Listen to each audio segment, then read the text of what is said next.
The box was not large. It sat on Maya's welcome mat, a simple brown cube with no return address.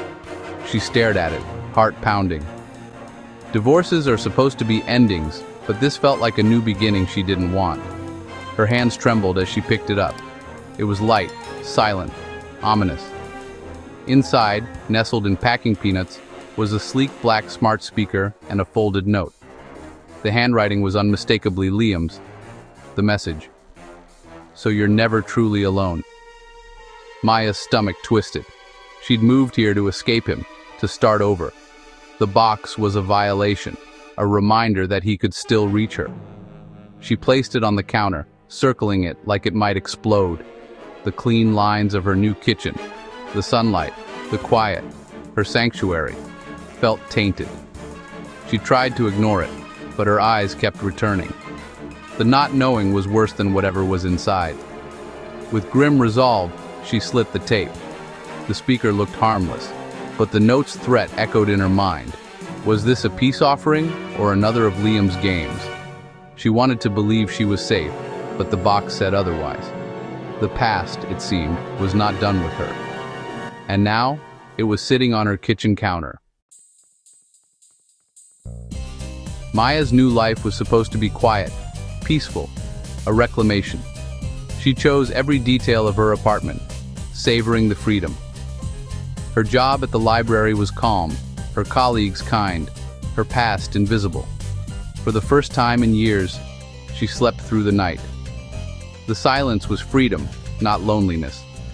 The divorce had been brutal, but the restraining order felt like a shield. She believed she was finally safe.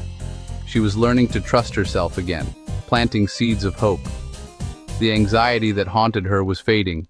She was building a new identity, one not defined by Liam. Every day she felt a little stronger. She was finally starting to believe in her own future.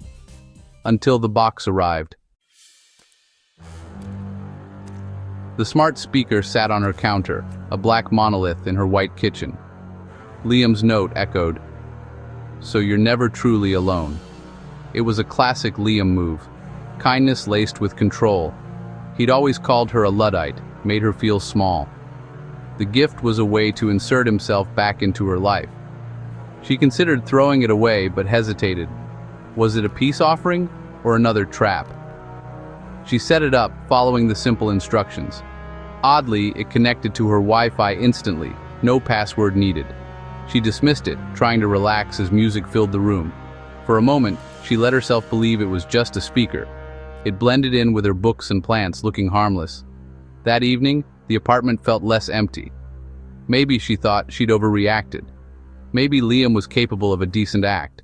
She allowed herself to hope. But the speaker was a Trojan horse, a digital spy in disguise. She had welcomed danger into her sanctuary. The past was now wired into her present, and she didn't even know it. The first incident happened a week later. At 7:15 a.m., as Maya made coffee, the smart speaker crackled to life. Liam's voice, angry and distorted, filled the room. "You're nothing without me." It was a recording from one of their worst fights. Maya froze, mug shattering on the floor. The speaker fell silent, but the damage was done. Alone in her locked apartment, she felt violated. She tried to rationalize, maybe a glitch, a crossed signal. She unplugged the speaker, desperate for it to be a mistake. The next day, she plugged it back in, needing to know. Hours passed in silence until that evening. As she turned on a lamp, the speaker played her own voice, pleading, "Please, Liam, just stop." It was triggered by her smart plug. He hadn't just sent her a speaker, he'd infiltrated her entire smart home. He was listening, and now he was making her listen too. The restraining order meant nothing to technology. Her sanctuary was compromised. Every device was suspect. The abuse had evolved, but it hadn't ended. She was trapped in a digital echo of her past. The walls themselves had become his accomplices, and she was utterly alone. The attacks escalated, unpredictable, relentless. It wasn't just the speaker. Her smart TV flickered on, displaying a honeymoon photo, their wedding song playing. Lights flickered during video calls. Alarms blared at 3 a.m. Maya realized the devices she'd brought from her old life were all connected to Liam's account. Her new apartment was a digital prison. She became hyper-vigilant, afraid to speak, afraid to sleep. Every beep, every flicker was a threat. He was replaying her trauma, curating her fear. She spent more time at the library, dreading the return home. Sleep brought no escape, only new terrors. He was a ghost in the machine, dismantling her sanity. Even with a restraining order, he was never truly gone. Her home was no longer hers. What Maya faced is called post-separation abuse. For abusers, separation isn't the end. It's a challenge. They find new ways to control, often escalating through technology. Experts warn. The most dangerous time is after leaving. Smart devices, spyware, and social media become weapons. The victim's home becomes a psychological prison. The law struggles to keep up, leaving victims exposed. Maya did everything right. Divorce, restraining order. But technology gave Liam a new leash. The system wasn't ready for this kind of threat. Maya's story is a warning for anyone leaving a controlling relationship. Red flags of tech abuse often start small. Shared passwords, unexplained device behavior, tech gifts from an ex. Spyware can drain your battery, install unknown apps, or make devices hot. Trust your instincts. Glitches may be surveillance. Gifts of technology can be Trojan horses, pre-configured for remote access. After separation, reset everything: passwords, devices, accounts. Refuse suspicious tech gifts or have them checked by experts. Factory reset all smart devices and set up new accounts. It's tedious, but critical for safety. In a digital world, vigilance is survival. Maya reached her breaking point after 2 months of terror. The police didn't understand.